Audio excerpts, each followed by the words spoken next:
بسم اللہ الرحمن الرحیم۔ یوسف بن ماجشون نے بیان کیا، ان سے صالح بن ابراہیم بن عبد الرحمن بن عوف نے، ان سے ان کے باپ نے، اور ان سے صالح کے دادا عبد الرحمن بن عوف رضی اللہ عنہ نے بیان کیا کہ میں نے امیہ بن خلف سے یہ معاہدہ اپنے اور اس کے درمیان لکھوایا کہ وہ میرے بال بچوں یا میری جائیداد کی جو مکے میں ہے حفاظت کرے، اور میں اس کی جائیداد کی جو مدینے میں ہے حفاظت کروں۔ جب میں نے اپنا نام لکھتے وقت رحمان کا ذکر کیا تو اس نے کہا کہ میں رحمان کو کیا جانوں، تم اپنا وہی نام لکھواؤ جو زمانہ جاہلیت میں تھا۔ چنانچہ میں نے عبد عمرو لکھوایا۔ بدر کی لڑائی کے موقع پر میں ایک پہاڑ کی طرف گیا تاکہ لوگوں سے آنکھ بچا کر اس کی حفاظت کر سکوں، لیکن بلال رضی اللہ عنہ نے دیکھ لیا اور فوراً انصار کی ایک مجلس میں آئے۔ انہوں نے مجلس والوں سے کہا کہ یہ دیکھو، امیہ بن خلف کافر دشمن اسلام ادھر موجود ہے، اگر امیہ کافر بچ نکلا تو میری ناکامی ہوگی۔ چنانچہ ان کے ساتھ انصار کی ایک جماعت ہمارے پیچھے ہو لی۔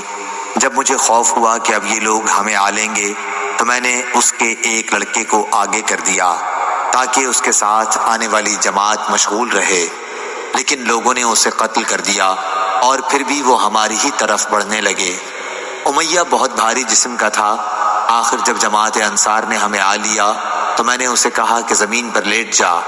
جب وہ زمین پر لیٹ گیا تو میں نے اپنا جسم اس کے اوپر ڈال دیا تاکہ لوگوں کو روک سکوں، لیکن لوگوں نے میرے جسم کے نیچے سے اس کے جسم پر تلوار کی ضربات لگائیں اور اسے قتل کر کے ہی چھوڑا۔ ایک صحابی نے اپنی تلوار سے میرے پاؤں کو بھی زخمی کر دیا تھا۔ عبد الرحمن بن عوف رضی اللہ عنہ اس کا نشان اپنے قدم کے اوپر ہمیں دکھایا کرتے تھے۔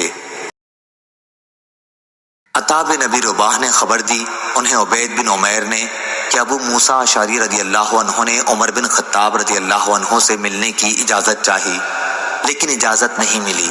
غالباً آپ اس وقت کام میں مشغول تھے، اس لیے ابو موسیٰ رضی اللہ عنہ واپس لوٹ گئے۔ پھر عمر رضی اللہ عنہ فارغ ہوئے تو فرمایا، کیا میں نے عبداللہ بن قیس ابو موسیٰ رضی اللہ عنہ کی آواز سنی تھی؟ انہیں اندر آنے کی اجازت دے دو۔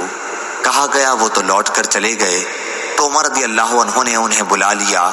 ابو موسیٰ رضی اللہ عنہ نے کہا کہ ہمیں اسی کا حکم حضرت صلی اللہ علیہ وسلم سے تھا کہ 3 مرتبہ اجازت چاہنے پر اگر اندر جانے کی اجازت نہ ملے تو واپس لوٹ جانا چاہیے۔